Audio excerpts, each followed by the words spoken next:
চিন্ময় দাসের শাস্তি দাবিতে চট্টগ্রামে মানববন্ধন। ক্ষমতা চলে গেলে পালাতে হয়, আমরা এমন রাজনীতি চাই না, বলছেন হাসনাত আব্দুল্লাহ। লুটেরা সংস্কৃতি সংশোধন করতে হবে, বলছেন মাহমুদুর রহমান মান্না। জানাবো ফুরফুরে বিএনপির সামনে নতুন বছরের চ্যালেঞ্জ। এবং সর্বশেষ জানাবো বাম প্রগতিশীলদের নতুন জোট আসছে। শুনছিলেন সংবাদ শিরোনাম, এবারে বিস্তারিত। চিন্ময় দাসের শাস্তি দাবিতে চট্টগ্রামে মানববন্ধন। রাষ্ট্রদ্রোহ মামলায় কারান্তরীণ থাকা সম্মিলিত সনাতনী নাগরিক জোটের মুখপাত্র চিন্ময় কৃষ্ণ দাসের শাস্তির দাবিতে চট্টগ্রামে মানববন্ধন করেছে শহীদ অ্যাডভোকেট সাইফুল ইসলাম আলিফ স্মৃতি পরিষদ। একই সঙ্গে অ্যাডভোকেট সাইফুল ইসলাম আলিফের হত্যাকারীদের অবিলম্বে গ্রেপ্তার ও বিচার নিশ্চিতের দাবি জানান তারা। মানববন্ধনে বক্তারা বলেন, অ্যাডভোকেট সাইফুল ইসলাম আলিফ হত্যাকাণ্ডে চিন্ময় দাসের উস্কানি ছিল। আদালত প্রাঙ্গণ থেকে কারাগারে নেওয়ার পথে পুলিশের প্রিজন ভ্যান থেকে বক্তব্য দেন চিন্ময়। সেখানে তার সমর্থকদের উস্কানি দিয়ে বক্তব্য রাখেন তিনি। এরপর সন্ত্রাসীরা সাইফুল ইসলাম আলিফকে ধরে নিয়ে কুপিয়ে হত্যা করে। ওই দিন তারা কোর্ট হিল জামে মসজিদে হামলা, গাড়ি ভাঙচুর ও অনেক মানুষকে আহত করে। আদালত প্রতিষ্ঠা দীর্ঘ 131 বছরের মধ্যে এরকম জঘন্য ঘটনা আর কখনো ঘটেনি। বক্তারা আরো বলেন, চিন্ময় কৃষ্ণ দাসকে আদালতে তোলা ও কারাগারে পাঠানোর সময় ইসকন সদস্যরা নৃশংস হত্যাকাণ্ড ঘটিয়েছে, কিন্তু এখনো এই সন্ত্রাসীরা প্রকাশ্যে ঘুরে বেড়াচ্ছে। শহীদ সাইফুল ইসলাম আলিফের খুনিদের গ্রেপ্তার করে দৃষ্টান্তমূলক শাস্তি না দেওয়া পর্যন্ত আমাদের আন্দোলন চলবে। ক্ষমতা চলে গেলে পালাতে হয়, আমরা এমন রাজনীতি চাই না, বলছেন হাসনাত আব্দুল্লাহ। বৈষম্য বিরোধী ছাত্র আন্দোলনের আহ্বায়ক হাসনাত আব্দুল্লাহ বলেছেন যে রাজনীতিতে ক্ষমতা চলে গেলে দেশ ছেড়ে পালাতে হয়, আমরা এমন রাজনীতি চাই না। আমরা চাই যে রাজনীতিতে ক্ষমতা চলে গেলেও মানুষ আপনাকে সম্মান করবে। আমরা অতীতের মতো গুম, খুন, হত্যা, নিপীড়ন, নির্যাতন চাই না। আপনার সঙ্গে আমার মতপার্থক্য থাকতে পারে, কিন্তু বাংলাদেশের প্রশ্নে, সমাজের ইতিবাচক প্রশ্নে, সামাজিক মূল্যবোধ বৃদ্ধির প্রশ্নে আমরা এক এবং ঐক্যবদ্ধ সংহতির মাধ্যমে দেশকে পুনর্গঠন করতে চাই। হাসনাত আব্দুল্লাহ বলেন, যুগের পর যুগ ফ্যাসিবাদের শিকল থেকে মুক্তি হতে পারেনি বাংলাদেশ। চরম সত্য হলো, দেশটা ফ্যাসিবাদের আষ্টে পৃষ্ঠে শিকলে বাঁধা ছিল। জুলাই গণঅভ্যুত্থানের পর ফ্যাসিবাদের শিকল মুক্ত করেছে ভয়হীন তরুণ প্রজন্ম। যে প্রজন্মটাকে আমরা অলস ভাবতাম, মুঠোফোন নিয়ে পড়ে থাকতো, ওই প্রজন্ম দিন শেষে আমাদের কথা বলার অধিকার ফিরিয়ে দিয়েছে। আমরা অতীতের রাজনীতির পুনরাবৃত্তি চাই না, তাই বাংলাদেশে প্রচলিত রাজনৈতিক ধারা পরিবর্তন করতে হবে। বৈষম্য বিরোধী ছাত্র আন্দোলনের আহ্বায়ক আরো বলেন, যেখানে মানুষের ভোট দেওয়ার অধিকার ছিল না, স্বাভাবিকভাবে ব্যবসা করার অধিকার ছিল না, ইমামেরা মসজিদে কোরআন যেভাবে বলেছে সেভাবে খুতবা দেবে, তাতেও বাধা দেওয়া হয়েছে। সাংবাদিকেরা নিজেদের মতো করে পেশাদারত্ব পালন করবে, সেখানেও বাধা দেওয়া হয়েছে। গণমাধ্যম থেকে সামাজিক যোগাযোগ মাধ্যম ওই ফ্যাসিবাদী চক্র নিয়ন্ত্রণে রেখেছিল। তরুণ প্রজন্মই আমাদের এসবের স্বাধীনতা এনে দিয়েছে।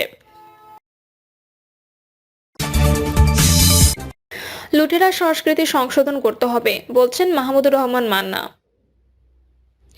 নাগরিক ঐক্য সভাপতি মাহমুদুর রহমান মান্না বলেছেন, জুলাই আন্দোলনের মধ্য দিয়ে নতুন বাংলাদেশের আকাঙ্ক্ষা তৈরি হয়েছে। পুরনো, পচা, জীর্ণ, লুটেরা সংস্কৃতি সংশোধন করে নতুন একটা দেশ গড়তে হবে।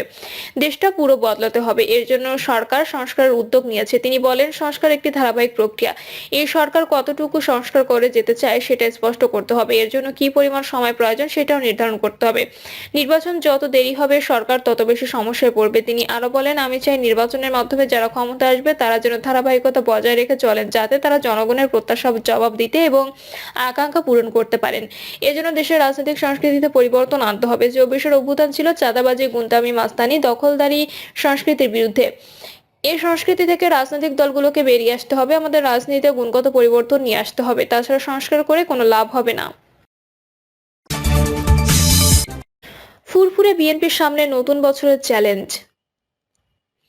ছাত্র জনতার অভ্যুত্থানে গত 5ই আগস্ট পতন ঘটেছে স্বৈরাচার শেখ হাসিনা সরকারের। তার বিদায়ের 17 বছরের মধ্যে সবচেয়ে ফুরফুরে অবস্থানে আছে দীর্ঘদিন ধরে গণতান্ত্রিক অধিকার আদায়ের আন্দোলন চালিয়ে আসা বিএনপি। তবে নতুন বছরে বেশ কয়েকটি ভিন্ন ধরনের চ্যালেঞ্জ মোকাবিলা করতে হবে দলটিকে। এর মধ্যে জনগণের আস্থা ধরে রাখা, নির্বাচন আদায় এবং প্রতিদ্বন্দ্বী রাজনৈতিক দলগুলোর বিষয়ে ভূমিকা উল্লেখযোগ্য। এ ধরনের চ্যালেঞ্জ মোকাবিলায় ব্যর্থ হলে আবারও দলটিকে বিপাকে পড়তে হতে পারে আশঙ্কা বিশ্লেষকদের। আওয়ামী লীগ সরকারের পতনের পর গত 8ই আগস্ট গঠিত হয়েছে অন্তর্বর্তী সরকার। বৈষম্য বিরোধী ছাত্র আন্দোলন সহ ফ্যাসিবাদ বিরোধী বিভিন্ন পক্ষের দাবি প্রেক্ষাপটে অন্তর্বর্তী সরকার এখন সংবিধান, বিচার বিভাগ, শিক্ষা, স্বাস্থ্য, অর্থনীতি, নির্বাচন ব্যবস্থা সহ বিভিন্ন খাতে সংস্কারের উদ্যোগ নিয়েছে। সংস্কারে বিএনপির সায় থাকলেও এটি যেন দীর্ঘসূত্রিতে জালে না পড়ে সে কথা বলে আসছে বিএনপি সংশ্লিষ্টরা বলছেন 5ই আগস্ট শেখ হাসিনা সরকারের পতনের মধ্য দিয়ে বিএনপি বহু বছর পর স্বাধীন পরিবেশে রাজনৈতিক কর্মকাণ্ড পরিচালনার সুযোগ পেয়েছে। তবে স্বৈরাচারের পতনের পর স্বস্তি মিললেও নানা কারণে রাজনৈতিকভাবে চলতি বছরের চ্যালেঞ্জ রয়েছে বিএনপির সামনে। যদিও সরকার পতনের পর 6ই আগস্ট দুর্নীতি মামলায় দণ্ডিত বিএনপি চেয়ারপারসন খালেদা জিয়ার সাজা থেকে পুরোপুরি মুক্তি পান বিএনপির ভারপ্রাপ্ত চেয়ারম্যান তারেক রহমান সহ দলের নেতাকর্মীদের বিরুদ্ধে রাজনৈতিক মামলাগুলো প্রত্যাহার হচ্ছে। দলটির নেতাকর্মীরা আগের চেয়ে এখন বেশি উজ্জীবিত। ভারপ্রাপ্ত চেয়ারম্যান তারেক রহমানের নির্দেশে তারা নতুন ধারার রাজনীতি শুরু করতে চায়। তারেক রহমান নিজেও নানামুখী উদ্যোগ নিয়েছেন, নিজে বিরামহীন কর্মসূচি চালিয়ে যাচ্ছেন। নতুন বছরে দলীয় কর্মকাণ্ড আরো বেগবান করতে চায় দলটি, সঙ্গে নির্বাচনী প্রস্তুতিও সারতে চাইছে দলের হাইকমান্ড। এছাড়া অন্তর্বর্তী সরকার গঠনের শুরু থেকে তাদের সমর্থন দিয়ে আসছে বিএনপি। তবে সংস্কার কার্যক্রম দ্রুত শেষ করে নির্বাচনের রোডম্যাপের দাবিও জানাচ্ছে তারা। গণতন্ত্র প্রতিষ্ঠার নতুন বছরও তারা এই দাবি নিয়ে আরো বেশি সোচ্চার হবে। পাশাপাশি বৃহত্তর রাজনৈতিক ঐক্য গড়ে তোলার চেষ্টা করবে দলটি। রাজনীতি বিশ্লেষকদের ভাষ্যে আগামী নির্বাচনের আগে রাষ্ট্র সংস্কারের ব্যাপারে নিজেদের প্রস্তাবনা ও দলীয় নেতাকর্মীদের কার্যক্রমে জনগণের আস্থা অর্জন, নির্বাচনে সুস্থ গণতান্ত্রিক প্রতিযোগিতায় নামতে হতে পারে বিএনপিকে।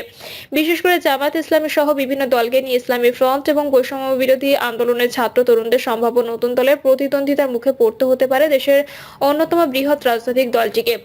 এরই মধ্যে দেশের বিভিন্ন স্থানে দলটির নেতাকর্মীদের বিরুদ্ধে দখল ও চাঁদাবাজির বিচ্ছিন্ন অভিযোগ মিলছে। দলটির হাইকমান্ড কঠোর অবস্থান নিয়ে অনেককে বহিষ্কারও করেছে।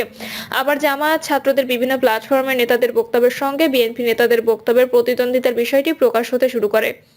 অন্যদিকে বিএনপিকে অন্তর্বর্তী সরকারের সঙ্গে সুসম্পর্ক রেখে অবাধ, সুষ্ঠু ও গ্রহণযোগ্য নির্বাচনের দিকে নিয়ে যেতে হবে দেশকে। আন্তর্জাতিক সম্প্রদায় দেশের সামরিক বেসামরিক শক্তি ও সুশীল সমাজের সমর্থন আদায় করতে হবে দলটিকে। সঙ্গে রয়েছে লন্ডনে অবস্থানরত দলের ভারপ্রাপ্ত চেয়ারম্যান তারেক রহমানকে দেশে ফিরিয়ে আনার চ্যালেঞ্জ। দলটির নেতারা বলছেন সমমনা দলগুলোকে নিয়ে রাষ্ট্র সংস্কারের নতুন প্রস্তাব দিয়ে দেশি বিদেশিদের আস্থা অর্জনে তারা আশাবাদী। একই সঙ্গে তারা দলকে সুসংগঠিত করে নতুন সব চ্যালেঞ্জও মোকাবিলা করবেন। আগামী নির্বাচনে জনগণের সমর্থন নিয়ে বিপুল ভোটে ক্ষমতায় আসবে বিএনপি। জাতীয়তাবাদী ছাত্রদলের প্রতিষ্ঠাবার্ষিকী আলোচনা সভায় বিএনপি মহাসচিব মির্জা ফখরুল ইসলাম আলমগীর বলেন, দুর্ভাগ্যজনকভাবে বাংলাদেশে আবার চক্রান্তের খেলা শুরু হয়েছে। যে চক্রান্তের খেলার কারণে আমাদের নেত্রীকে 6 বছর জেলে থাকতে হয়েছে, এখন আমাদের ভারপ্রাপ্ত চেয়ারম্যানকে দেশের বাইরে থাকতে হচ্ছে। সে চক্রান্ত আবার শুরু হয়েছে। অন্তর্বর্তী সরকারের প্রতি আশা ব্যক্ত করে তিনি বলেন, সংস্কার একটি চলমান প্রক্রিয়া। মানুষের প্রয়োজনের সঙ্গে সঙ্গে সময়ের প্রয়োজনের সঙ্গে সঙ্গে সংস্কার আনতে হবে। তাই বলে সংস্কারের নাম করে আমরা এমন কিছু হতে দিতে পারি না যেটা আমাদের গণতন্ত্রকে বিঘ্নিত করবে। কাল বিলম্ব না করে সংকট থেকে মুক্ত করতে অতি দ্রুত নির্বাচন ব্যবস্থা করুন। ওই অনুষ্ঠানে বিএনপির ভারপ্রাপ্ত চেয়ারম্যান তারেক রহমান প্রধান অতিথির বক্তব্যে নেতাকর্মীদের বলেন, নিজেরা এমন কোনো কাজে সম্পৃক্ত হবে না যাতে কেউ অপপ্রচারের সুযোগ পায়। নিজেদের জনগণের আস্থায় রাখুন। জনগণের আস্থায় রাখার জন্য সর্বোচ্চ চেষ্টা করুন। আমাদের সবাইকে খেয়াল রাখতে হবে কোনো হতকারী সিদ্ধান্তের কারণে যাতে গণঅভ্যুত্থানের আকাঙ্ক্ষা বিনষ্ট হওয়ার পরিস্থিতির সৃষ্টি না হয়। এ বিষয়ে বিএনপির স্থায়ী কমিটির সদস্য সেলিমা রহমান বলেন, চারদিকে নানা ষড়যন্ত্র চলছে। যে লক্ষ্য নিয়ে আমরা আন্দোলন করেছি, এত মানুষ প্রাণ দিয়েছে, আত্মত্যাগ করেছে, তার মূল্য দিতে হবে।